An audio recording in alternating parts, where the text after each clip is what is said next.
Hello guys, welcome back to another video. Today we are reacting to film series Spider-Man vs. Spider-Man Battle Royale. So I really don't know what to expect.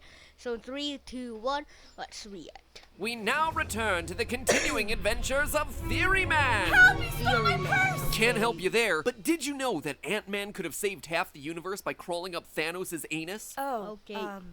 Thanks. Theory Man, away! Once again, That's the great. day has been saved. Thank you, Theory Man. Thank you! Hello, Internet. Welcome to Film Theory, where today we've got an episode that's sure to get all your Peters tingling. Yeah. For 2 decades, Peters. we've been inundated with Spider-Man. Yeah. Films, series, video games, and oh so many memes. This summer's release of Spider-Man Far From Home gives us Okay. our 3rd live-action Spider-Man movie franchise in just 17 years. So as our 17 universe, not to years. mention the rest of the Okay. multiverse, approaches complete Spidey saturation, it's time to figure out Spidey once and for all who wins Okay. the Spider-Man Battle Royale. Which Spidey Spider-Man reigns Battle supreme? Royale. First, let's set our ground rules and clarify what this Ground video rules. is and what it is not. Okay. This is a comparison of the observable, measurable spider powers demonstrated on screen by our beloved webhead. Okay. Only the contest, nor is it a Okay. best hair contest, because let's be honest, that one is no contest at all. Andrew Garfield, you have got yourself some remarkable hair. And what we're answering today is Okay. actually pretty darn simple. Which Spidey would win in a head-to-head fight? 3 Yeah. franchises, 3 There Spider-Man. is the animated one, which will count for 4. But if we're not counting the animated one, then let's see. And Tobey Maguire's Peter Parker and Sam Raimi's Spider-Man trilogy, Andrew Garfield's Peter Parker in Mark Webb's The Amazing Spider-Man franchise, and now Okay. Tom Holland as the MCU's golden boy, Peter Parker. In our theoretical battle royale, everyone is gonna Battle fight in their Royale. standard costume. Okay. That means Tobey Maguire's character doesn't have to fight in his homemade human spider Yeah. costume, but he also doesn't get the black symbiote suit either. Likewise, Tom Okay. Holland's Spider-Man doesn't have to wear his homemade costume, but he's also not going to get access to the Iron Spider suit or Stealth Spider suit featured in Far From Home. Our goal here is to eliminate as many variables Okay. as possible so we can judge them based purely on their spider manliness Purely on their alone. Our Spider-Man will be spider judged across manliness. 3 categories: strength, Categories, web, strength, and web, agility, and which okay. necessarily takes spider sense into consideration. From those 3 Okay. categories, which ideally are boiling down the essentials of any good Spider-Man in battle situations, we'll be able to Okay. determine which Spider-Man reigns supreme. Round 1, Round 1, strength. strength. This one is actually a pretty straightforward category because the films give us really clear data to work with. It's actually Yeah. incredible. It's kind of nice not to have to backdoor our way into these things for a change. All 3 of our Spider-Men in their respective films basically do the equivalent of the Hercules hold from the World's Strongest Man competition. Toby with a Okay. speeding train, Tom with a ferry that's been sliced in half, and Andrew with a car dangling off a bridge. So which super impressive feat Okay. is the most super impressive? In the immortal words of Olivia Newton-John, or more accurately for our case, in the immortal words of Newton, Sir Isaac, let's get physicsal. Associate Professor Okay. Michael Milford and research fellow Juxie Leitner of Queensland University of Technology tackled the Hercules hold moment from Spider-Man Homecoming, determining that Tom Holland's character applied a force of over 31 million newtons in order to keep that ferry 31 together, million which he newtons. managed to do single-handedly for about 6 seconds before Iron Man eventually came and bailed him out. Now, Yeah. that is a lot of newtons, but is it more impressive than Tobey Maguire's famous train stopping scene from Spider-Man 2? To determine Yeah. how many newtons Tobey's character applied, let's check in with Newton's second law of motion, shall we? Which tells us that the force exerted by Spider-Man is equal to the mass of the train times the rate at which he brings the train to stop. A New York City Okay. subway car weighs in at about 33,000 kilograms, and the That's train in this heavy. scene actually That's has itself pretty 6 heavy. cars. Shots inside Okay. the cars suggest that the train is about half capacity, meaning that the weight of Half the 6 cars capacity. plus the weight of the passengers Capacity. inside is going to be Okay. approximately 241,578 kilograms in total. kilograms. So that, my friends, Wow. is our mass. As for our Okay. acceleration, or in this case, Acceleration. deceleration, we see Toby's Deceleration, character okay. bringing the train from exactly 80 miles per hour to 0 miles per hour in 47 seconds. That means that the rate Pretty of impressive. deceleration is going to be 0.752 meters per second squared. Plug them into the formula and we get ourselves 182,000 newtons of force, which is way less than what Tom Holland's Spider-Man had to exert. I mean, let's give Tobey's character some credit for pushing his body to the limits for 47 grueling seconds compared to Tom Holland's relatively breezy 6 seconds, but there is no way around it. Tom Holland's Spider-Man exerted over 170 times as much force in his Hercules hold. Tom's Spider-Man is definitely the stronger of these two. So where does Andrew Garfield's Spider-Man fit in? And would you know it? It's not. The Town and Country has a curb weight of 4,652 pounds, but let's call it an even 4,800, with a kid inside plus whatever personal items the family might have in the trunk. Andrew's character is pulling directly against the direction of gravity, so we can easily use Newton's second law of motion once again to determine the force involved in Andrew's Hercules hold, which comes out to be roughly 21,000 newtons. Now, that is a far cry from the force Tom and Tobey were exerting. Plus, Andrew's grip eventually gives out after just 40 seconds. Get good, Andrew Garfield. So Tom Holland and the MCU Spider-Man wins the strength category in a landslide. He gets himself 3 points, Tobey gets 2 points for second place, and Andrew gets 1 point for last place, but a point in my heart for that beautiful hair. Next up, webbing. Not only is it Spider-Man's weapon of choice, it's also his mode of transportation. So webs are going to play a huge role in any Spider-Man versus Spider-Man fight. Which of our 3 Spider-Man has the best, most versatile, strongest web? Spoiler alert, it's Tom Holland's Spider-Man, and it's not even close. Spider-Man in the MCU has the Tony Stark advantage when it comes to webbing. 576 preloaded web shooter combinations. Sticky web, ricochet web, taser web, stun web, spider tracers, rapid fire, web grenades, web wings. Web wings! People, there is no two ways around this one. Tom's character wins the web war, and he has the Tony Stark to thank for it. So now it's just a battle for runner-up position. Andrew Garfield's webbing is also man-made. The downside to this, though, is that he can potentially run out of web fluid or get separated from his web shooters while in battle.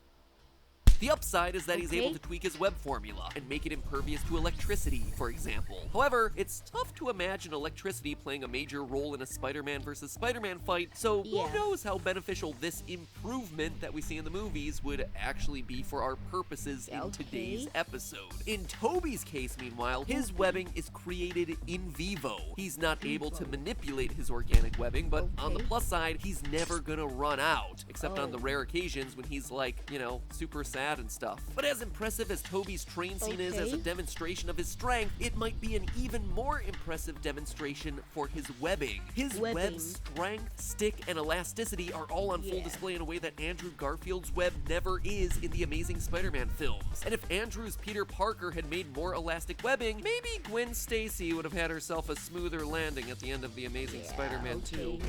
So Tom Holland wins the webbing category hands down and receives himself another 3 points. Gotta give second place to Tobey Maguire for that organic, unlimited webbing that's pretty much the equivalent of real spider silk, which yet again leaves Andrew Garfield's Amazing Spider-Man once again in the final position. Looks like Tom's running away with this thing, but not so fast. There is one final category to discuss, agility. We'll use agility as a catch-all category for Spider-Man's nimbleness, speed, and reaction time, of which Spider Sense is a major part. First, let's acknowledge a couple agility similarities between our 3 Spider-Men. All 3 seem more or less capable of avoiding bullet sprays, and all 3 Peter Parkers have similar foot speed. Trust me, I went through their running footage frame by frame, and they're all just within a few miles per hour of each other. Nothing so major that it merits mentioning here. But reaction time is where the Spider-Men really start to differentiate themselves, because not all spider senses are created equally. Let's start off by acknowledging that all 3 Peter Parkers have sporadic use of their spider sense, at best. They all appear to have a grasp on it for only a fraction of the time, resulting in them getting surprised by things like this, and this, and this. But when they are wielding their spider sense, it's a metric we can totally use for comparison. In the first Tobey Maguire Spider-Man film, there's a really useful sequence where we see his spider sense in action from Peter Parker's point of view. The fly in particular is helpful because we know a housefly beats its wings at about 200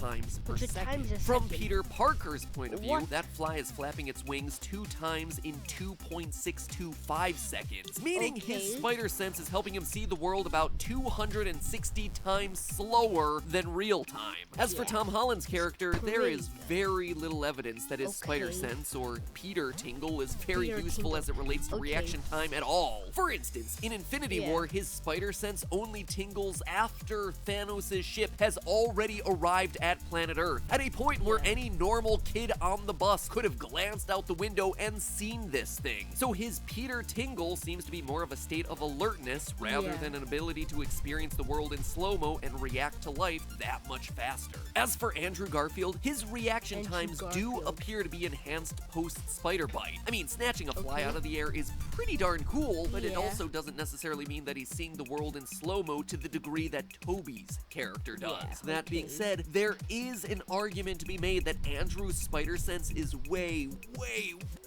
better than anyone we've ever seen in a movie ever. Consider this scene where he's literally dodging bolts of electricity. A visible bolt of lightning travels at about 1/3 of the speed of light, or 220 billion miles an hour. So dodging a bolt of electricity is obviously far more impressive than, say, seeing the world at 260 times slower than usual. But is the amazing part of the Amazing Spider-Man the fact that he's actively dodging those electrical bolts, or does Electro just have himself a bad case of Stormtrooper aim? Let's look at those slow-mo clips again. If we go frame by frame, we see that Spider-Man is looking at Electro before the bolt of lightning is shot. We also see that he makes no elusive movement until after the bolt passes beneath him. Looks like it's fair to just chalk this one up to Electro's bad aim, or more accurately, the inconsistent CGI work from the people working on this movie. But wait, Andrew still isn't down and out just yet. Sure, he might be benefiting from Electro's bad aim in this one scene, but in another scene, we actually get a moment similar to Tobey Maguire's Fly. Andrew is seeing the world in a slowed down state where he pulls a Jimmy Neutron brain blast and predicts the movements of the electricity, foreseeing that it's going to go up the handrails and eventually hurt the civilians reaching for them. Then we see him able to react accordingly in order to protect them. Clearly, this means he's faster than electricity and thereby the fastest of all our possible Spider-Men, right? Well, yes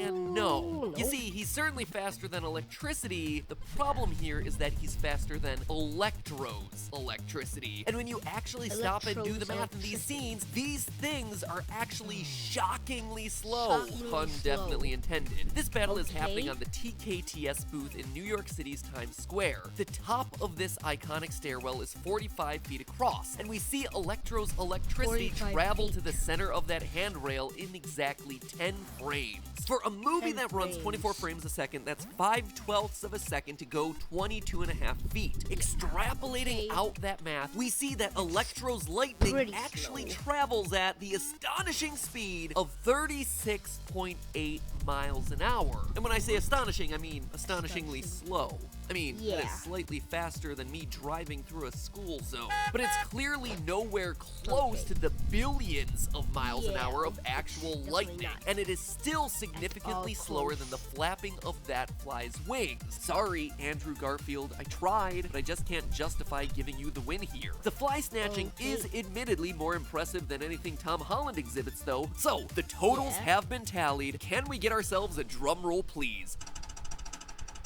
All right, if that's the best you got. In third place with 4 points, we have Andrew Garfield's Spider-Man. Gold star for being smart and sciencey and all, but this ain't no gold star contest, just like it ain't no best hair contest. You just can't get over it. Look at the volume of that hair. It's no wonder he's a movie star and we're just lowly YouTubers. Next up, coming in with 7 points, we have a two-way tie for first place. That's right, we all thought that Tom was gonna run away with this thing, but it turns out that Tobey has the grip strength to barely hold on. So there you have it, folks. In the battle of Spider-Mans, there is no clear winner. We dug in, examined the data, and no clear winner could...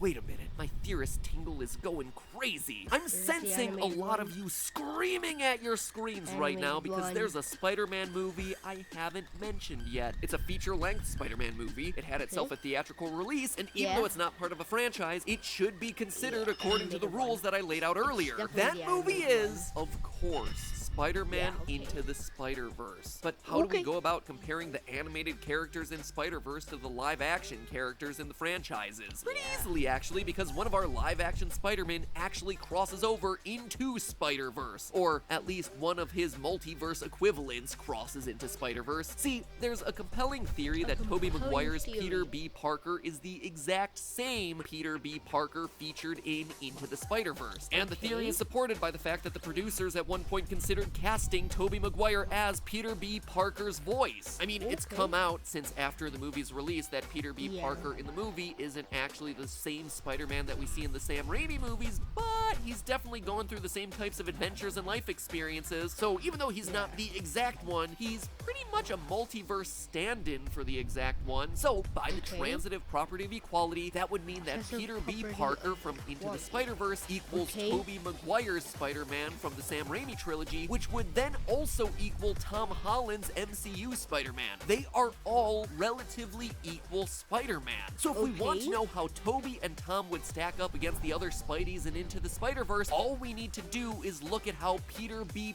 Parker stacks up to them. First, let's look at Penny Okay. Parker and the Spider-Bot. From their Parker and performance in Spider-Bot. Spider-Verse, we know enough about this duo Okay. to not give them the win. Despite being Yeah. highly ranked on all the usual Spider-Man comparison lists, Spider is a dud in Spider-Verse. Spider. Winds up being the only Spidey character defeated in the final group battle. As for Oh. Spider-Gwen, Spider-Man Noir, and Spider-Ham, they don't necessarily prove themselves stronger than Peter B. Parker during the end fight either. All three of them fight Okay. valiantly and at least survive the final battle, but so does Yeah. Peter B. Parker. No matter how Yeah. badly I want to give this win to Okay. Spider-Ham, I just can't. Okay. These three cameo Spideys Yeah. just didn't have large enough roles in Spider-Verse to separate Spider-Ham. themselves out from the rest of the field. Sorry, but that's all, folks. However, That's all, Miles folks. gives us a lot to work with Miles throughout this Morales. movie. He goes directly Okay. head-to-head with Peter B. Parker, who, remember, we've established is our Tobey Maguire character stand-in. Miles' invisibility lets him get the best of Doc Ock, whereas Peter B. Yeah. Parker is easily captured by her. Plus, Miles Okay. successfully steals the goober away from Peter B. Parker without him knowing it. Later in the movie, Okay, Miles and yeah. Peter B. Parker go at it while fighting Kingpin, and in the end, Kingpin. Miles proves himself a better fighter by getting the best of Peter B. True, Miles is Peter going B. against an older, out-of-shape Peter B. Parker, Yeah. but the flip side of that coin is that Miles has only possessed his powers for a few days at this For a few point. He days. hasn't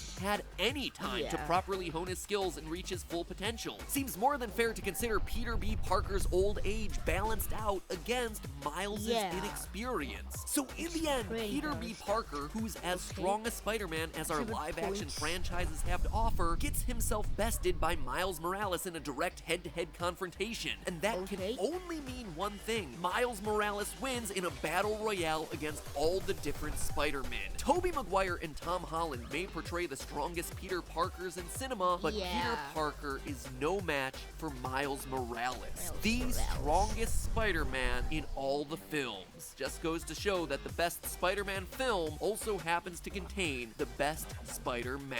But hey, that's just a theory. A film theory. And So yeah, guys, thanks for watching, and of course, peace out of your life. Peace.